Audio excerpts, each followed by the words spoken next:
Jayco Haryad. 15 years? Wow. Amazing. God is so good. God is so awesome. Nagsimula ang lahat sa wala. Sa wala. Walang instrumento. Meron isang gitara. Pero walang musikero, walang manggagawa. Wala. Aya rin pa nun. Dinadala kami ni Kuya Mel sa Nazim. Kami nila Tita Lebs, nila Ate Jackie, nila Ate Erlene, yan. Dinadala kami doon. Kila Boy, nila Kuya Boy, nila Ate Tina. Doon kami umaten doon sa Nazim. And then, sabi ni Kuya Mel, Kuya Ed, simulan na natin ang gawain dyan sa Sulaimania. Simulan na natin ang gawain dyan. So, that time, may bakanting kwarto doon sa flat nila Boy. Sa flat nila Boy. Doon nagsimula ang lahat. Doon nagkaroon ng mini gawain. Wala akong musikero, wala akong idea sa pagpapastor. Hindi ako pastor, pero nandoon ang heart ko sa paglilingkod sa Panginoon. And then, ang ginagawa namin that time, piniplay namin yung sineselect namin yung mga awitin at kanta doon sa computer. At yun ang piniplay namin at yun ang sinasabayan namin sa pagsamba at pag-awit, pagpupuri sa Panginoon. At yun ay in-honor ng Panginoon. In-honor ng Panginoon. Tinanggap ng Diyos yun. Lahat ako ay nanalangin ng lubusan sa Panginoon. Lord, magpadala ka naman ng manggagawa. Magpadala ka naman ng workers na makakasama ko, makakatuwang ko. And then, pinadala niya si Pastor Jerry, si Kuya Jerry. Alam naman natin na si Kuya Jerry is multi-skill sa musika, sa instrumento. And then, pinadala niya na sila Kuya Marvin, sila Kuya Onak, sila Kuya Marlon, sila Kuya Avin. Sila na yung manggagawa. Dumating na yung mga manggagawa. Sila kayo Julius. Hindi pa sila mag-asawa ni Kuya Julius at si Ate Malu. Yung mga time na yun, gayon din si Vincent at saka si Ate Jackie, hindi pa sila mag-asawa. And then, one time, dumating si Kuya Mel doon sa Marriott Hotel. Kasi doon ang church noon. Galing kami doon sa tapat ng military hospital, lumipat kami doon sa likod ng Marriott Hotel, ang church. Medyo mas malaki ng mga panahon na yon. And then pumunta si Kuya Mel at nagkaroon kami ng matinding pagtatalo. Yon, meron kami matinding pagtatalo na hindi ko matanggap yung mga binitawan niyang salita. So to the point na bumitaw kami sa IRM. At kinausap ko si Kuya Boy that time. Kuya Boy, kausapin natin si Pastor Jerry that time. Si Pastor Jerry nasa Pilipinas siya noon dahil naghihintay siya ng visa niya papuntang specialist hospital. Yun. At sabi namin, pwedeng i-affiliate ba ang church na ito sa Riyadh dyan sa inaatinan mo dyan sa Jayco Har. Yun nga, Jayco Har Ampid, San Mateo, na kay Pastor Rafe. Yun, doon na nagsimula ang Jayco Har noon. Then, dumami na ang mga manggagawa yan, sila Kuya Anthony, doon sa Oasis Hospital. Then, magkaroon ng mga Bible studies sa Sulay, magkaroon na ng mga water baptism, mini concert. Napakabuti ng Panginoon. Napakadakila niya. At God is so great. God is an awesome God. And then, dumating din yun na point na tinawag na ako ng Panginoon para umalis at iwanan ng Riyadh. At ipinasa ko ang baton sa pamumuno ni Pastor Jerry. At gayon din, dumating din ang panahon na iniwanan din ni Pastor Jerry ang Riyadh. At pinasa niya ang baton kay Kuya Julius. Then, ngayon, sa Julius, pinasa niya ang baton ngayon sa pamumuno ni Pastor Ramon.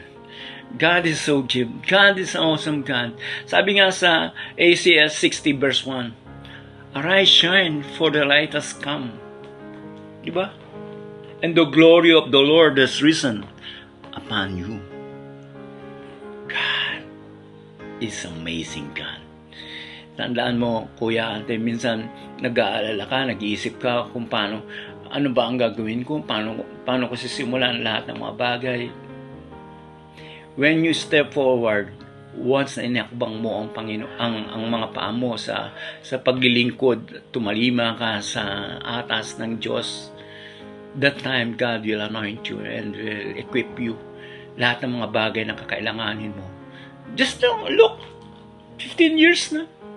Napakabuti ng Panginoon. Napakalawak na at marami na nagdumating at umalis. Kita mo, walang magkagawa ang Diyos na pinabayaan niya. Wala, di isa. Lahat makikita mo kung paano kumilos ang Panginoon sa kanyang mga anak. God bless you. God will bless you more than what you expect. Happy anniversary, Jeko Arian. Maligayang pagbati ang aking pinaabot po sa inyo ni Kuya Julius sa anibersaryo ng Jeko Har Riyadh. At kung atin pong babalikan kung paano nabuo ang Jeko Har Riyadh, ito po ay galing sa IRM, I Am Redeemer and Master, na kinuha po sa pangalan ng MLF Reform Movement. Sa pangunguna po ni na Kuya Mel, Kuya Melchor, Kuya Manny Ancheta, sina Ate Maribig Odensa, Kuya Edwin Andales, Beth Cruz, Ate Loida Cruz, Kuya Ed Yambot, at ang inyong lingkod. Okay. And then pagkatapos po nun, so dumami ang member ng IRM. Nagkaroon po ng plano na magbuo ng isang church sa Sulimanya, at ito ay tatawaging IRM Farmers. So nandyan po, dumating si na Kuya Boy, ang kanyang may bahay, si Ate Tina, si Ate Beth, ang Tres Marias na si Ate Jackie at Erlene, and Tita Let's. Sama din dyan si na Mrs. Si Maria Lourdes. Okay. And then dumating din po dyan si Kuya Jerry. And then later on dumating si Kuya Tots, si Sharon. At pagkatapos ay nandiyan na rin po si Kuya Ronald at si yung nagpipiano. Yeah. Then pagkatapos po noon, nagkaroon ng mga pag-uusap tungkol sa mga tumatayong leaders sa iglesia na kailangan ay naayon sa panuntunan ng salita ng Diyos, kung ano nasa tinuturo ng salita ng Diyos. Nagkaroon ng hindi pagkakaunawaan at na humiwalay po ang IRM Farmers at nagkaroon ng Jeko Har Riyadh. So Jesus Christ, our hope and Redeemer, na meron tayong main church sa may Marikina. Okay. So nag-exit si Kuya Ed, no? And then sina Kuya Boy ay nagpunta ng New Zealand. Naandun din si Ate Erlene sa New Zealand. Nagpunta ng Canada si Ate Jackie. And then ang naiwan po ay ang inyong lingkod, si Kuya Tots, si Tita Beth, si Sharon, and then yung ating pianista. Okay, then yung Tres Marias naman po ay naandyan pa rin, no? Sina Ate Mirna, si Ate Ruth, and then si Ate Elvin, and then dumating na si Kuya Jolly, and then yung mga elders na patuloy na nasa iglesia pa rin. So yun po ang hanggang ngayon. At si Kuya Julius naman po ay nilipat ng Panginoon sa lugar na ito, no? Pero sabi ng Panginoon, wait lang, kailangan talaga matraining sa lugar bago ka tumayo. Kasi pag tayo ko minsan, siguro hindi na ako pinaulit at yung ating English ay medyo hindi pa ganon kadulas yung Islam, no? So sa kasaysayan, no, hindi po nakasandal ang iglesia sa mga tao, kundi nasa provision ng Panginoon. Isa pong magandang binalita sa akin ni Pastor Ramon ay ang pagkakaroon ng panibagong nakuha ng Jeko Har Church, yung kabilang apartment. So, ibig sabihin, ang provision ng Panginoon ay talagang patuloy sa J. Cohar na nakasubaybay, no? At isang malaking hakbangin pa rin yan sa pagbahagi ng salita ng Diyos na wala nang pwedeng umadlang sa lugar na yan. Dati ay ating nililimitahan ng tunog at saka nakikisama tayo gawa ng hindi sila Kristiyano, although sila ay isa sila, iba ang domination nila about faith, no?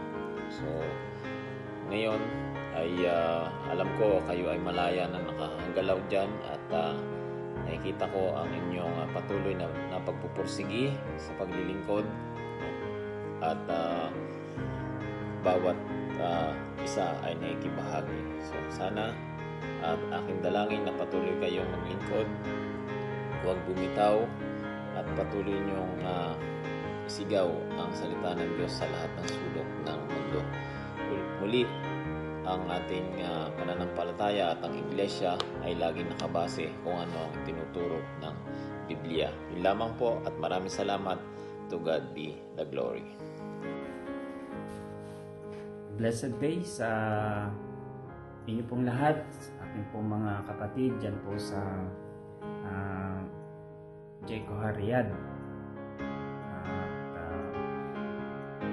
Bumabati ako sa inyo ng maligayang ika-15 taon ng paglilingkod sa ating pong Panginoon as a ministry. Ako po ay nagpapasalamat na nakikita ko po kung paano ang Diyos ay patuloy po na sumasama sa inyo dyan sa ating gawain at patuloy po niyang pinalalago ang naumpisahan po nating ministeryo dyan po sa Riyadh. Yung pong video po ni Kuya Ed ay napanood ko naman po, forward po niya sa akin at yung pong history ng church ay kanya naman pong nailahad ng kompleto at maayos, kaya isa-summarize ko na lang po na talagang tayo ay nagsimula as under the umbrella of IRM, and then January 2010 nasa Manila po ako noon nung magkaroon po ng parang konting problema at doon ay nai-affiliate po natin ang gawain sa J. Cohar San Mateo sa pamumuno po ng pastorate. So sa ngayon ay 15 years na po na nagpapatuloy ang ating gawain, and the best is yet to come. Alam ko po na more things has to be done for the glory of God, and more souls need to be saved. At alam ko na kayo ay patuloy po na kakasangkapanin ng Panginoon yung ating pong ministry dyan to save more souls. Marami.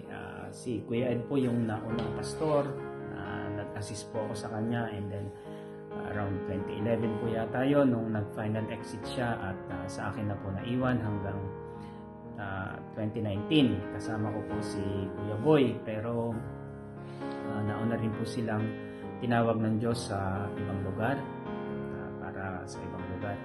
At nakasama ko si Kuya Julius, Kuya Jolly, si Anthony, Ate Mirna, among the key leaders po, and marami pang mga leaders na nakabalikan po natin dyan. At pag-alis ko ng 2019, i-turn over ko po sa atin pong Kuya Julius at Kuya Jolly. Sila pinagpatuloy, and pag alis po ni Kuya Julius, purihin ang Diyos at pinadala po niya ang ating mahal na Pastor Ramon, na siya na pong napatuloy hanggang ngayon sa ating pong ministeryo dyan, at i-endorse ko po siya sa ating pong Mother Church sa San Mateo, and na-ordain po siya doon ni Pastor Rafe at ng ating pong mga pastoral staff. through me. Kasi ako po yung naatasan na mag-ordain kay Pastor Ramon. So, purihin ng Diyos at sa kanyang pamumuno ay nagpapatuloy po ang ating ministeryo, ang ating gawain at sa katapatan din na pakikibalikat ng ating pong mga manggagawa, sina Kuya Jolly, Anthony, Ate Mirna, and ang iba pang mga leaders po ngayon na patuloy po na nakikibalikat. Sina Tita Beth and atin pong mga kapatid sa Oasis, si Joshua, and a lot more leaders na nakasama ko noon na hanggang ngayon ay sumusuporta pa rin po sa ating Pastor Ramon na sila ay tapat at patuloy na nakikibalikat sa gawain. Gusto ko lang po mag-share sa 1 Chronicles 4 verse 10. Ito po ang aking prayer. This is also called the prayer of Jabez, and ito rin po yung panalangin ko po para po sa inyo. Although you are not in pain, alam ko na Jabez means pain. She was born in pain. Kaya, but ito yung aking prayer na sinabi rin ni Jabez, that you would bless me indeed and enlarge my border, that your hand might be with me, and that you would keep me from harm, that it may not pain me.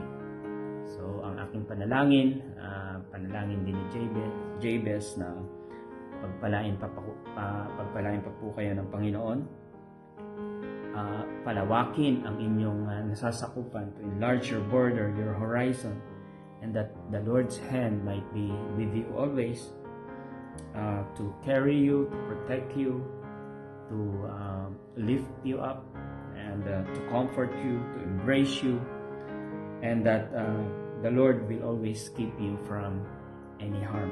Yan po yung aking panalangin, and that the Lord will continue to use you to reach out to more souls. There are still a lot of souls to be saved, and alam ko na patuloy po kayong gagamitin ng ating Panginoon. So muli po, maligayang 15th anniversary sa ating pong family church, ang Jayco Riyadh. And maraming salamat po. Sumasaludo po ako kay Pastor Ramon sa kanya pong pamumuno, kasama po ng ating mga key leaders na nakikibalikat sa kanya sa ministeryo ng ating Panginoon to Jayco Riyadh Ministry. Mahal ko po kayo at patuloy na kasama sa aking panalangin. Namimiss ko na rin po kayong lahat, and God willing, there will be a time na muli po tayong magkita-kita dyan. Makabisita rin po ako dyan. Loobin nawa ng ating Panginoon. Ingatan po kayo at patuloy na samahan ng ating Panginoon. God bless you po.